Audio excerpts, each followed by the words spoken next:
This item had come to the guest through his father, who had bought it at an antique junk store in Fort Worth, Texas in the 1950s. The appraiser identified the piece as an original muster roll from the Civil War, specifically from the 134th Pennsylvania Volunteers, a one-year unit mustered in Harrisburg, Pennsylvania. The muster roll contained several notable annotations about the soldiers. For instance, James Harley was rejected at Harrisburg for being unfit for service, while Hiram Ali was withdrawn by his father, likely due to being too young.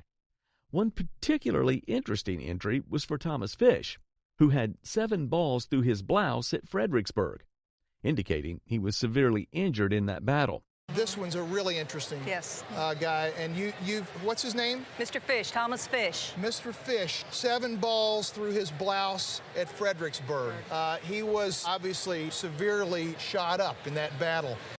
The appraiser advised the guest to remove the wood backing and acidic wallpaper currently with the muster roll and have it archivally reframed for preservation. To the guest's amusement, the estimated value of the muster roll was between, I would estimate its value at somewhere between $400 to $600, $500 to $700, that range. It's got a great look. Yeah. Thanks for bringing it in today. Thank you. I appreciate it. An antique cornet is not just a musical instrument. It's a piece of history, with each note carrying the echoes of generations past.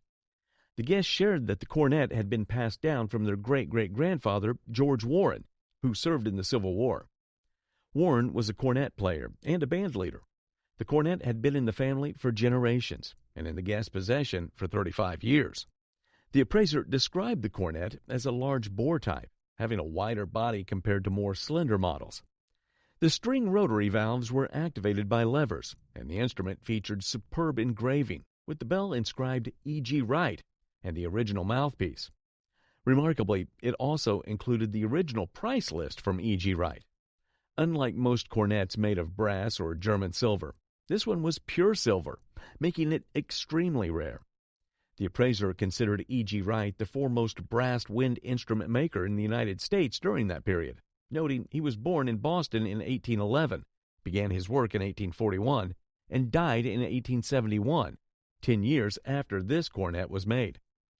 This cornet, being a presentation-grade item in silver, was described as an organological treasure. While estimating its retail value, the appraiser said, I thought this could sell in a retail environment at about $35,000. Yeah, that would surprise me. This pendant and Tiffany diamond necklace is a stunning piece with a rich history. The piece has been used by 4 generations of women in the Guest family. They weigh about 1 carat each. They're all mined diamonds. And then around it, you have another 2 carats of diamonds in platinum. The pendant features 2 large old mine diamonds, each weighing about 1 carat, surrounded by another 2 carats of diamonds in platinum. The chain had stations of old mine diamonds and marquise diamond, leading to a beautiful pendant. Another feature of the pendant is that it signed Tiffany & Company on both sides, indicating that it was meant to be part of the necklace. Okay. I want to show everybody that when we hit the button back here, There you go. and wow, it's a lorgnette. There's a lorgnette. Also, the chain is crafted in platinum, and the design is very deco, suggesting a creation date around 1920. Altogether, this necklace is a beautifully crafted piece and adds to the overall elegance of the pendant with a combined value of, Including the other pendant at auction, this would bring $30,000 to $40,000. Wow. the guest received a miniature set from his uncle, who was an Army officer. This Japanese set, a place setting for 12, was of exceptional quality. Made of bone china, this piece was remarkably translucent and of high quality. Bone china, a type of porcelain, is made from bone ash, feldspar, and kaolin. Dating from around 1952, the set featured intricate floral designs. The appraiser highlighted the exceptional craftsmanship, noting that one-hair brushes were likely used for the painting. The guest mentioned that he took it to a miniature shop, which offered him $75 for it, but he declined. Given its high desirability among collectors, the estimated value was, I wouldn't be surprised if it went between $1,250 and $1,500. Oh, my goodness. Our guest brought an heirloom that has been in their family, passed down from their great-grandfather and grandmother on their father's side. The item is an intricate artwork made of human hair, housed under a glass dome for protection. Hair sculptures like this were popular between 1850 and 1900, known as Victorian hair ornaments or jewelry. In many cases, they were done from a perspective of mourning, where it was taking a beloved lost one's hair and creating a sculpture that could then be a memory moving on. However, this particular piece doesn't seem to be a mourning piece, as it appears to be too happy and vibrant. The sculpture is unique, as it is in the form of a tree, which is rare. Her hair. Now, we see hair wreaths all the time and hair jewelry all the time. What is rare is to see a tree. While the piece may seem creepy to modern eyes, it reflects the styles and practices of the time. The appraiser notes that while similar hair wreaths typically sell for $100 to $200, a piece like this, especially with its uniqueness as a tree sculpture, could fetch an estimate of... If you offered it at auction today, I think you could have an estimate of $1,000 to $1,500. That's very exciting. I don't know that I would ever want to get rid of it. Our guest print of Buffalo Bill was given to their great-grandfather, who immigrated from Italy to Pueblo, Colorado, and lived on the mesa before moving to Greenhorn by wagon train. Buffalo Bill took a liking to the guest grandfather when he passed through the area, and he gave him this picture. Buffalo Bill was a famous performer and showman, known for his Wild West show, Buffalo Bill's Wild West. This print shows Buffalo Bill in a more subdued outfit, different from his typical fancy frontiersman attire. The print is dated 1907 and was printed by the Courier Litho Company in Buffalo, New York. Although Buffalo Bill's career was not as large in 1907 as it had been in previous years, he was still performing. The appraiser values the print at a jaw-dropping price of... At auction, I would estimate it between $4,000 and $6,000. Okay. The guest brought a pair of hot combs from the Windrush generation. The Windrush generation denotes the people who immigrated from the Caribbean to Britain between 1948 and 1971. When the West Indian ladies came as immigrants, they were having difficulties in getting their hair done from the local white hairdressers. The guest's late cousin used to make these combs specifically for the women of the West Indies origin. He had a basement where he used to visit after work and on weekends to make these combs. He made this pair of hot combs for the guest's wife. These combs were heated on the little stoves and paraffin heaters. The value of these amazing cultural objects was so great for the British Caribbean culture that the appraiser considered it sacrilegious to appraise them. This bowl came from the guest grandmother's home in upstate New York, a house built between 1800 and 1820 on a Revolutionary War land grant. This bowl was made from a large burl, which had to be cut off the tree and then shaped into a bowl. The burl's intermingled grain makes the wood more stable than straight grain. From looking inside of here that the grain is all swirly. Well, the reason they made it out of burl was because it would stay stable more so than a straight grain would. The time period of 1815 to 1820 matches the bowl perfectly. This bowl shows wear from use, including tool marks and dough residue, indicating it was well used.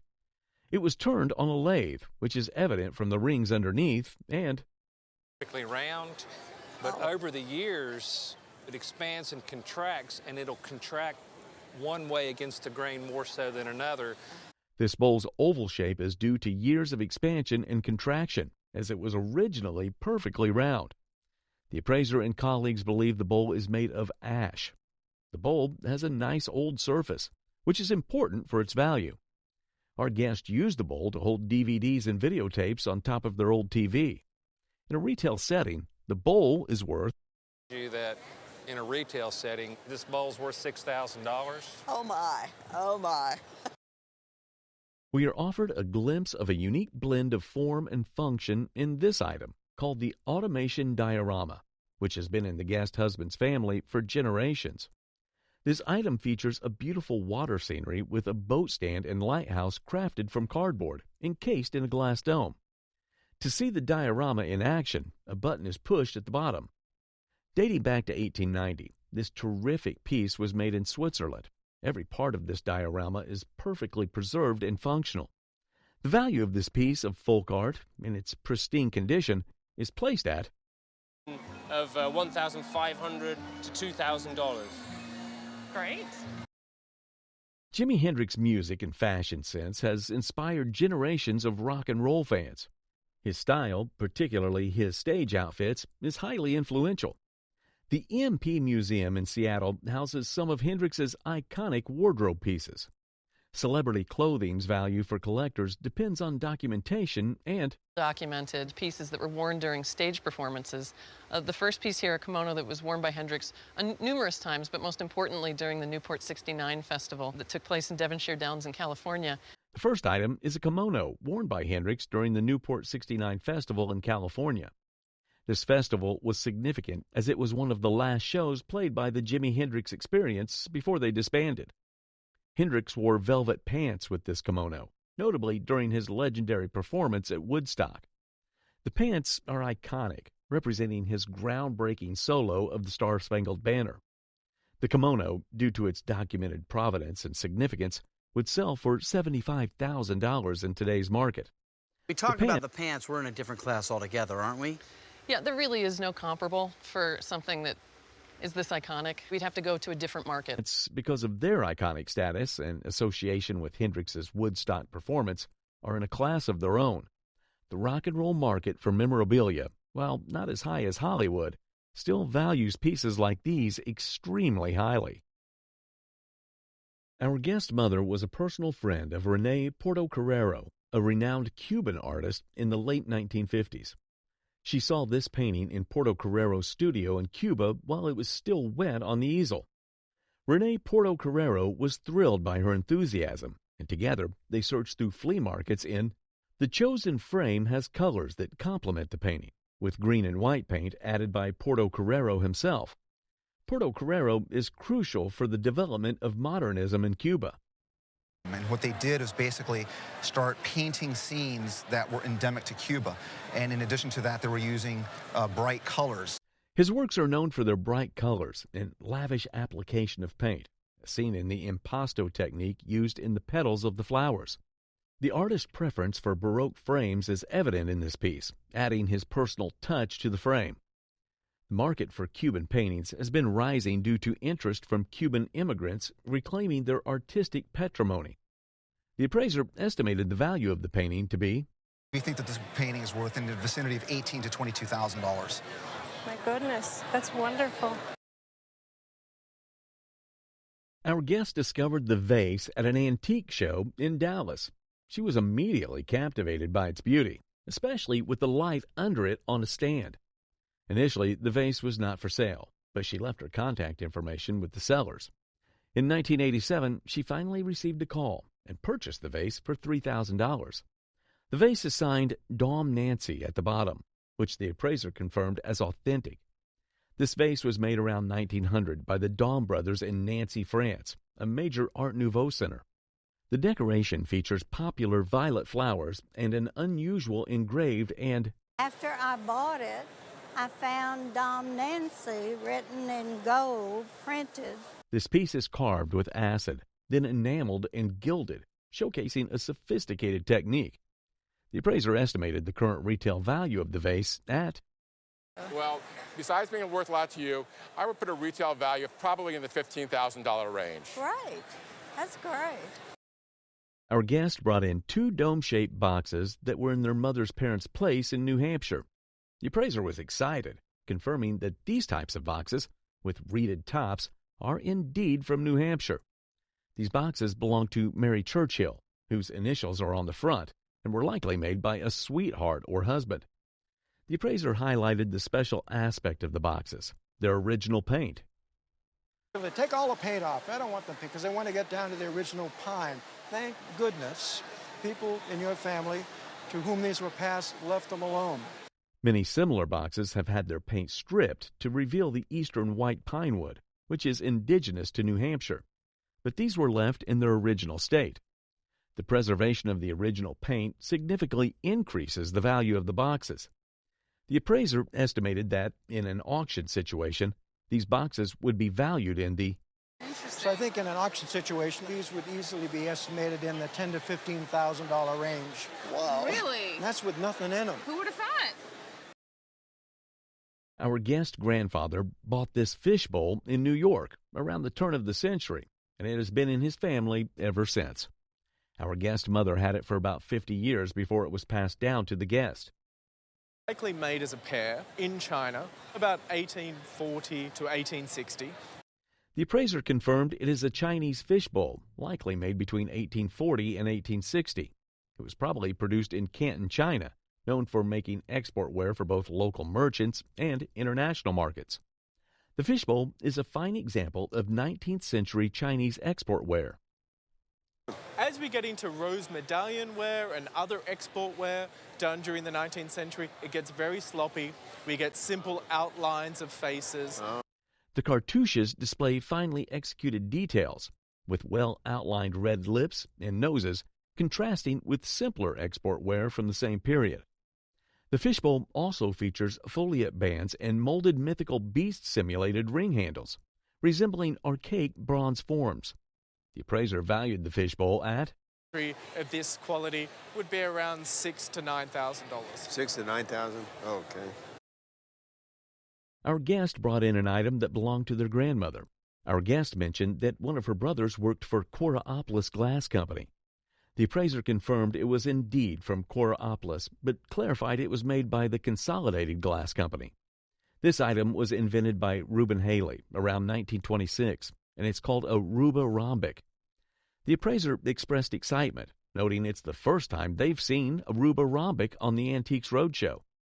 Despite some damage on the stopper, which affects the price slightly, the appraiser valued the item for insurance at The value of this would be for insurance $9,000 to $10,000. $9,000 to $10,000. Oh my goodness. It looks like a trophy, but it's really a vase. This green vase is a depiction of Chicago artistry and creativity.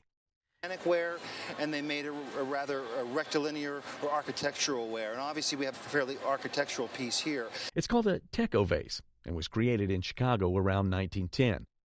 In contrast to being called a vase, it is actually called a molded pot. This particular Techo vase is larger than the conventional ones, and this, coupled with the color, enhances its appeal. Despite the damage on its surface, the vase is quality made. The chips aren't really bad enough. There's scallop shell edge chips that can be repaired. Do you recommend that? I would leave it alone myself. And so, at auction, this vase would retail at With more, but still, in the condition it's in, it's a $15,000 piece of pottery. Oh, my God. And No, this cup-looking item is not a cup per se. It's a type of item called a whistling tankard. Whistling tankards are used during the old days to signal waiters for a refill in pubs. This particular one is more special than you might think because it was made by a silversmith named William Holmes. Was only 10 years old. Is there anything special about the tankard that you know of? It's called a whistling tankard. I understand a whistling tankard is where they'd sit in the pub and when it was empty, they'd whistle and the guy would come and fill it up. William was the nephew of one of America's founding fathers, Benjamin Franklin. This tankard was one of the earliest depictions of engineering genius, and this is supported by the whistling mechanism by which the tankard operates. Here at some point, that has been lost. Whistling tankards are quite rare, and especially in American silver. At auction, this tankard, thanks to its creator, would be worth Valuation, I would put it somewhere between $15,000 and $25,000. Seriously. Bless his little heart. This guest father was gifted these paintings displayed on the show by a native Canadian man who he saved from severe cold while driving in Ontario, Canada. It turns out the man he helped was the artist behind these paintings, Norval Morrissow. Morrissow was an indigenous Canadian painter whose paintings were characterized by thick black lines and bright colors. Cap on it, and he pulled the shelf out that goes between the two wheel wells, and Mr. Morrissow used that as his canvas. Interestingly, Morrissow was one of the first artists to blend traditional and modern painting styles. The paintings boast an overlay of lines and abstracted shapes, At the upper left corner of the larger painting, we can see a personal note from the artist to be the guest father. At auction, this piece, with its superb quality and condition, is estimated to be worth Would lead me to believe that retail, the larger piece, could sell for between $15,000 and $25,000. The other two signed pieces, also well preserved and with a beautiful modern style, would accrue an auction value of Smaller pieces, the works on paper, between $3,000 and $5,000 each. This Chinese silk summer court robe, dating from around 1900, is an exquisite example of traditional Chinese court attire. This robe is crafted from lightweight silk, making it suitable for wear during the hot summer months. The fabric is finely woven and displays intricate embroidery, a hallmark of high-status garments from this period. The robe is adorned with vibrant colors, with the dominant hue often being a rich, imperial yellow or blue, reserved for the emperor and high-ranking officials. The designs are meticulously stitched with silk threads, creating detailed and textured motifs. Also, the sleeves are wide and flowing, adding to the robe's majestic appearance that would auction for The estimate would put this in the $5,000 to $8,000 range at auction. Excellent. Take a look at this captivating portrait. This remarkable piece was painted by Mary E. Hutchinson, and it depicts a woman named Lola, the guest husband's aunt. Mary, the artist, was an art instructor from Atlanta who lived and worked in New York City. As seen, this portrait is a representation of 1920s New York glamour. Mary had a personal connection with Lola, often pursuing her affections during the sittings for the portrait, indicating a deep admiration for her. All that we know about artists, we know there's often relationships that develop between artists and their sitters. This portrait captures Lola's stunning beauty, an aspect well documented through photographs taken by the artist. The manager of the Copa, and she told me that that's how she met a lot of these people, you know, artists and musicians, and kind of how she gained relationships with them. The painting not only showcases Hutchinson's artistic talent, but also serves as a window into the vibrant social scene of 1920s and 1930s New York. Given the rarity and quality of Hutchinson's work, the portrait would fetch We could still say an auction estimate of between $4,000 and $6,000 on this picture. Well, thank you so much. Thanks for bringing it. This guest presented a Rolex Submariner he acquired through a friend who traveled to Hong Kong. He came back with this watch for me. I've run with it, I've surfed with it, I've scuba dived with it, I've orienteered with it, I've backpacked with it. This piece is a driver's model featuring the desirable Submariner printed in red ink on the dial, confirming its authenticity. The watch exhibits several condition issues, such as a faded bezel insert from black to gray, a stretched-out bracelet missing end pieces, and a scratched acrylic crystal. The dial, crucially, remains untouched and original. These aspects contribute to its collectible charm. Additionally, the preservation of the original paperwork is particularly noteworthy, as it is uncommon. In today's market, this watch model is highly sought after by collectors and would sell for. This watch today easily retails for $20,000 to $25,000. He bought it at a local auction labeled as Tibetan. He purchased it between $100 to $125. Designed for decoration, it exudes a macrame charm with the ancient practice of using human skulls as drinking vessels. A Sino-Tibetan Kapala blends Chinese and Tibetan influences in a skull cup or ritual object. This synthetic stone was meant to hold a bezoar stone, a secretion from goat stomachs. The small almond-shaped stone was believed to be an antidote to poison, believed to counteract any attempts at poisoning by enemies. This shows cultural interplay and the lasting significance of Buddhist symbolism. Intrigued by its fusion of Chinese and Tibetan elements, the appraiser valued the item. It's worth a few $100s, but certainly it's got to be one of the most bizarre things we've seen on the road show. Olive Edis, an early 20th century photographer, holds a significant place in the history of photography. To come to Chroma and to get to talk about someone that I know, who I consider to be extremely important in the history of photography. The museum has preserved the largest collection of her work for around 10 years. Edis pioneered techniques and proved herself equal to men in a male-dominated field. Remarkably, she became the first official British woman war photographer during the First World War. Edis's self-portrait exemplifies her talent for capturing deep emotion and humanity. Another notable work is her portrait of Betcha Johnson, showcasing her dedication to documenting local fishermen. And it's a portrait of a local fisherman. And I say the reason it ties in is because she's wearing a sou'wester there. One of her cameras, used by the London celebrity photographer Rinking, is also part of the collection. Edis's collection is nationally important, and while valuing it might seem unusual, understanding the market is essential. Her photographs, such as the portrait of a fisherman, can fetch between A photograph like this of a fisherman, it could cost you £700 to £1,000, something like that at auction. But to me, owning a piece of history. an 18th century piece of jewelry worn by both men and women to suspend a watch. Of the Wedgwood piece she had acquired, and I fell in love with the Fusey wine watch. This chatelaine includes a late 18th century Fusey wind watch signed by Geneva watchmaker Philippe Toureau.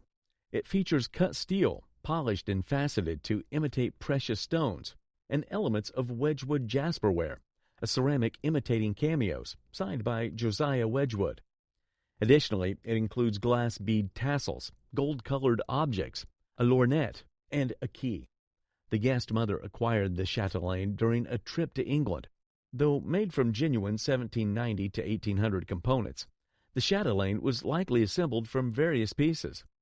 While a pristine Wedgwood chatelaine might be worth more, this assembled piece is valued at. One has to look at the watch and the pieces together, and my best guess is that this is something that will be worth about, let's say, $1,000 to $1,200, made up of all the individual pieces. A vintage lithograph poster from around 1920 showcased an aircraft from Aeromarine West Indies Airways. The guest acquired this piece at an outdoor flea market in Gettysburg, Pennsylvania, 35 years ago. As a former player in the aviation industry, the guest was drawn to the poster's aviation theme. But the aviation theme appealed to me because that was my business at one point. Resonating with his past business endeavors involving turboprop aircraft leasing. Designed by artist Winchell in New York, this lithograph provides a glimpse into Cuban history, featuring landmarks such as the Castillo de Tres Reyes del Moro. Such rarity and historical significance make it a prized addition to any collector's trove. Despite its faded condition, this rare find is estimated to be worth between. In my opinion, were this to come up for auction now, an estimate would be between $4,000 and $6,000. Wow. A carved sapphire ring marked Cartier and adorned with a beautiful flower motif dates back to around 1920 to 1925. It features a Ceylon sapphire known for its lighter color and exquisite design, and it was acquired at a flea market. The guest received the carved sapphire ring as a heartfelt gift from her husband. So years ago? This is a carved sapphire. I would say right around 1920 to 1925. Okay. Its platinum shoulders are accented with small diamonds in a triangular shape and enhanced by black enamel, which is in excellent condition. An incredible sapphire is bezel set with no prongs, and the piece is signed Cartier, indicating it is a New York creation. Its base metal is platinum with 14-karat white gold on the bottom. This stunning piece with a Ceylon sapphire has an auction estimate of. I would say auction estimate would be between $5,000 and $7,000. Oh my goodness. Yeah. Oh my goodness. Great, thank you. A Dutch painting attributed to Andries Vermeulen, a late 18th to early 19th century artist. Attributed, there's a plaque on it that says Andries Vermeulen, and I did look him up once. He's a Dutch painter of the late 1700s, early 1800s. Has been in the family for about 60 years, originally purchased by the guest's grandfather in Michigan.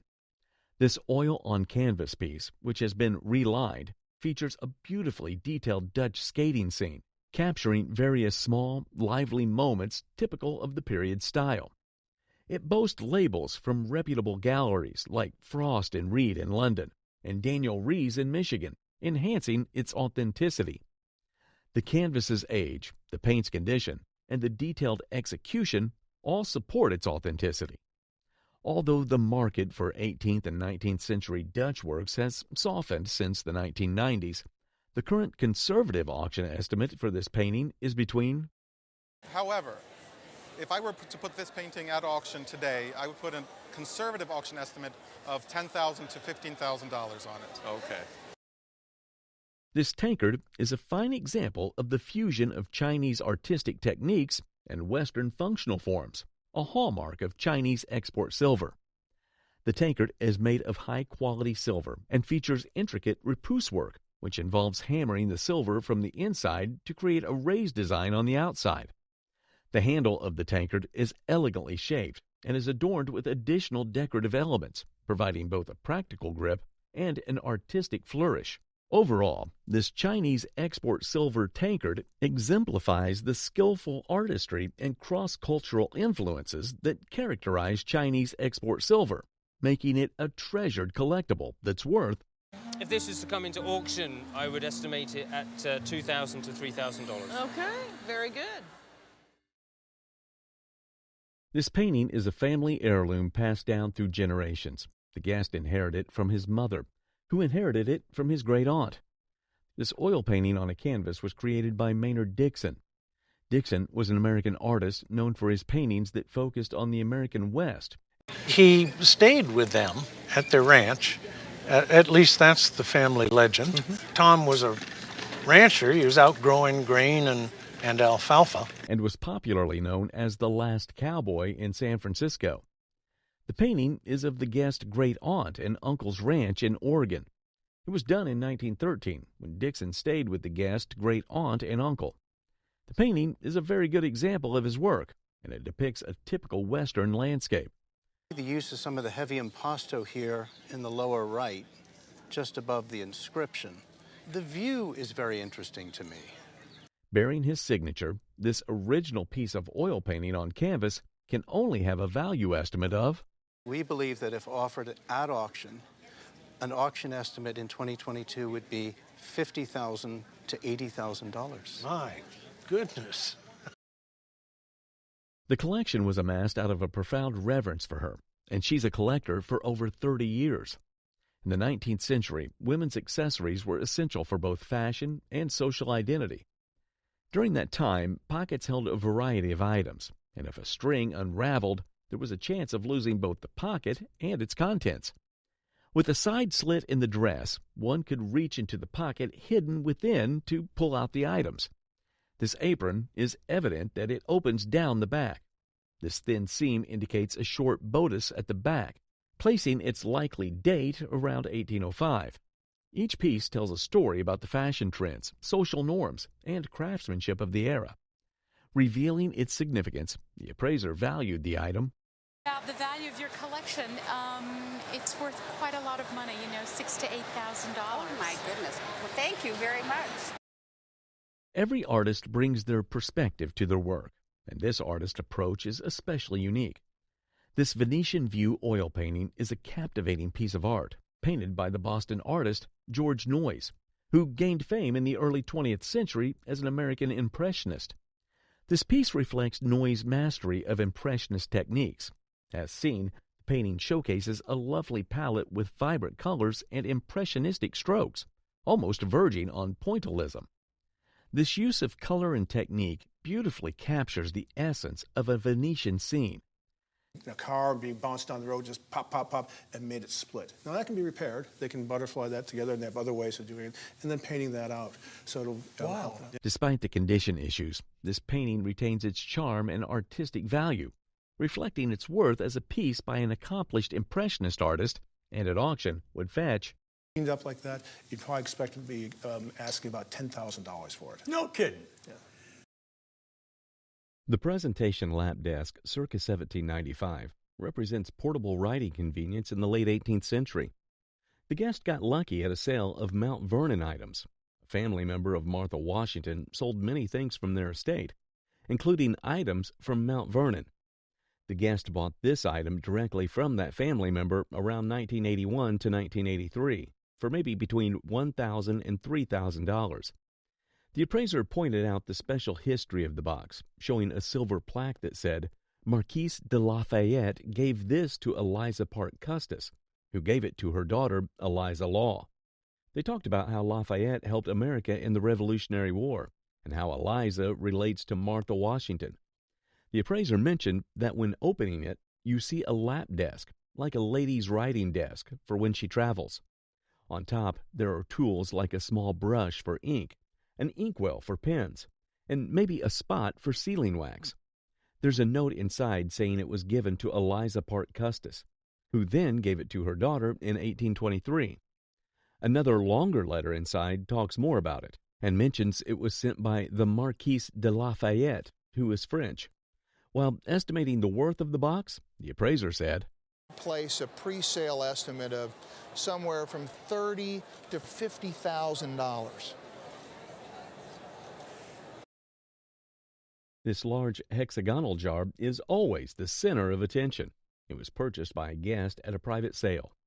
Observing the surface of the jar, we can't help but notice the distinctive blue color, which is darker than usual, proving that this piece is a Japanese ware called amari.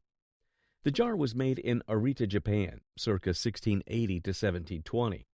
Upon further inspection of the body glaze, we can notice crackles, which formed as a result of tension between the body of the vase and the glaze.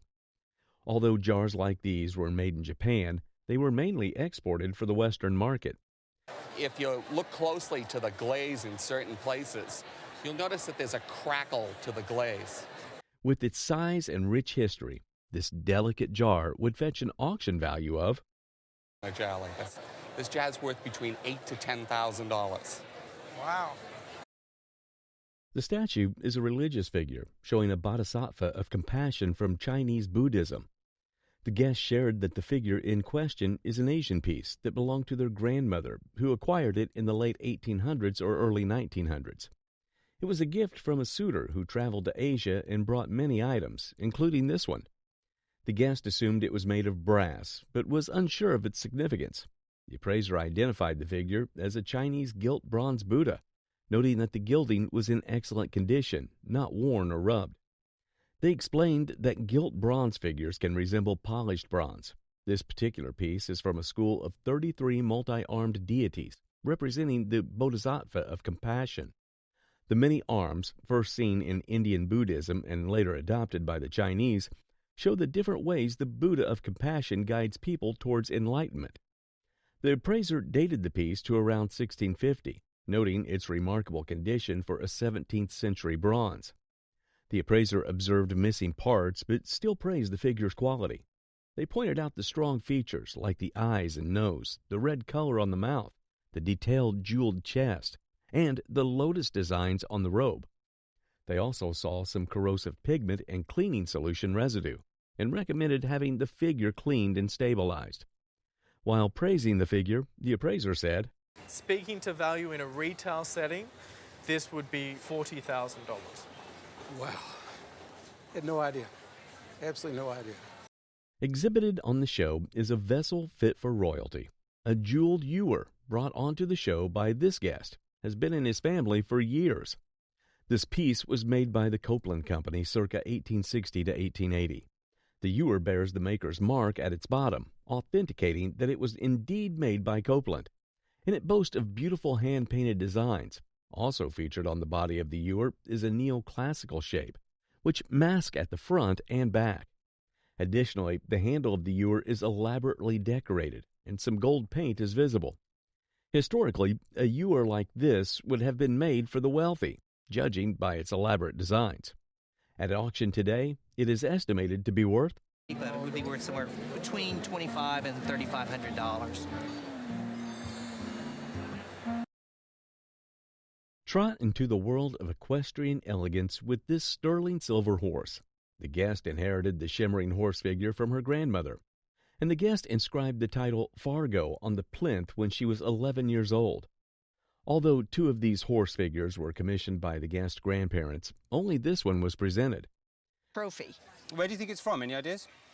I thought England, only because my grandfather and my great-grandparents traveled extensively. Right. Originating from England, this item bears the English trademark on the rear leg and is dated 1928. This piece is likely a reproduction of the work of John Willis Good. John Willis was an English sculptor, well known for his animalar figure work. Sadly, from a gunshot wound to the head, it was very common that horses by John Willis Good were reproduced in sterling silver, which this one is. Furthermore, this horse figure was crafted from sterling silver, featuring a very naturalistic cast with superb detailing of the hair of the coat, hooves, and tail. The provenance of this item is remarkable, and in such pristine condition, at auction, it would be valued at. Oh, okay. At auction, I would estimate this probably to sell for around $6,000 to $8,000. Wow. Preserving cultural heritage is key when it comes to antique collection. This guest hails from the Catawba tribe of Native Americans. Hill, South Carolina. So what did you bring today? Some pottery from Sarah Ayers. She is a master potter. She purchased this pottery set made by Native American icon Sarah Ayers. Also hailing from the Catawba tribe, Sarah was well known for her contemporary Catawba pottery. She worked to save the art of Catawba pottery from becoming a lost art. Of the many examples of her works, these pieces stand out as some of the best. These pots bear remarkable designs and aren't glazed, but are made of burnished natural clay. They were coiled. They weren't turned on a wheel. These were built up of little coils of clay and then smoothed off. So a big pot like that took a long time to do. The colors on the pots are the natural hues of the burnished clay used to make them. The pots are signed and dated 1970 by the artist. Catawba pottery holds great significance to the Native Americans, and this set, in an auction, could cost about. Came up at auction today. I would expect that pot to sell for probably $2,500 to $3,500. What? The guest acquired a painting from her mother as a gift. Then I started liking daisies, and she gave it to me for my new house. The painting, titled Daisies, was crafted in 1940 by George Copeland Alt. He was loosely grouped with the Precessionist movement, known for urban and geometric imagery. There's Impressionism from the Surrealists, the Cubists, put them all together, added a bit of a dash of American folk art as well. Although influenced by Cubism and Surrealism, his most lasting work is a realist nature. Interestingly, this floral piece in watercolor and gouache is a departure from Alt's usual urban and rural landscapes. On the backboard, there's a dedication to Jenny from George and Louise, dated 1942, which might have been the guest mother's neighbor. Later on in his career, Alt struggled with alcoholism and failing eyesight and eventually passed away. Despite his hardships, his widow worked hard to cement his reputation as an artist. However, this piece is an outstanding example of the artistry of a visionary painter, and it's worth, I think at auction, fair estimate would be $8,000 to $12,000. Okay. The guest discovered this Confederate belt buckle in his father's cotton field while hunting in Alabama in 1963. The guest recognized it as a Confederate belt buckle featuring 11 stars and the initials CS, which stands for Confederate States. The appraiser mentioned that this buckle was made by the firm Leach and Rigdon, who relocated to Mississippi after the fall of Memphis during the Civil War. He mentioned that it was a cast brass buckle, the most desirable style ever made. The guest mentioned that 2 of the points had been cut off by a plow, so he tailored it a little and used it for 20 years. The guest mentioned that he had received various offers for the buckles over the years, with the highest offer reaching $3,000 in 1985. The appraiser noted that if the buckle had all its original hooks, it would be worth significantly more. However, given its current condition, he valued it at, even though it's had the hooks replaced on it, I would ask between $10,000 to $12,000. Wow. Vases hold important as art, reflecting specific cultural and historical periods. The appraiser asked what the guest had bought, which was a Lalique vase. The guest said they got it from a friend who passed away around 1980. The friend had moved to New York City to be a model, but missed her family and came back to Minneapolis. The vase was a gift from the Kellogg family to this friend. The appraiser confirmed it was a Lalique vase, showing the R. Lalique signature and some factory numbers. He identified the vase as the Espalion model, first made in 1927, noting its original blue frosting. He noted René Lalique's fame as a jewelry and glassmaker by the early 1900s. The appraiser described the vase as very pretty, with a fern pattern and nice color. However, he questioned if the rim had been buffed or cleaned to remove chips, which could lower its value. The guest did not know if any changes had been made. The appraiser suggested checking Lalique's catalog to verify the rim, noting that buffing could have its value. While estimating the price of the vase, the appraiser said, In blue has sold at auction as much as $5,000. Really? $5,000. Okay. However, if in fact the rim has been buffed a little bit, that would diminish the value. Right. This is a dower chest with some artistically pleasing paintings. The guest has brilliant eyes for paintings, so he acquired this piece in the 1970s. The Pennsylvania dower chests were typically made by Germans settling in Pennsylvania in the late 18th century. A closer look at the item, we can deduce the paintings of tulips in vases, which symbolizes love, because dower chests were used by young unmarried women to collect household linens in anticipation of marriage. Coincidentally, the guest had personal ties to this very piece. It was made in the same county as the guest's mother and grandmother had lived. And my mother and grandmother lived in this town, the town of Somerset in Somerset County. Rural Pennsylvania. Isn't that a coincidence? You were in California buying a chest, and it turns out your family lived in the county it was made. Glaring to us are the unfaded moldings on the piece. However, with some repairs done, at auction, this iconic object of love is retailed at... The piece would easily be valued at $9,000. Uh-huh. Terrific. You didn't do bad. Fantastic. Comfortable and majestic are two of the adjectives best describing these chairs. Well designed and crafted, these chairs were given to the guest by her mother. The chairs were designed by a famous architect and designer of the early 20th century, Leonard Wallick, known for his contributions to residential architecture and interior design.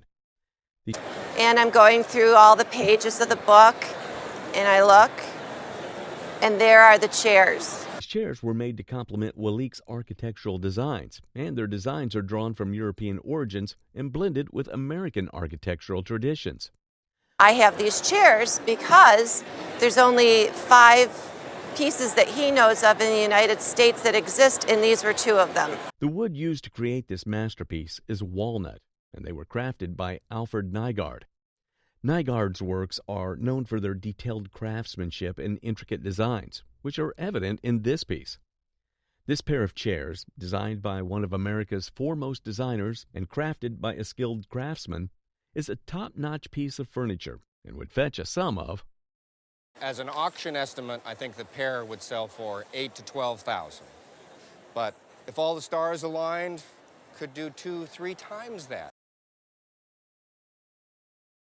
We are all fascinated with paintings for various reasons, and a look at this painting presented today is sure to fascinate anyone with the artist's brushwork.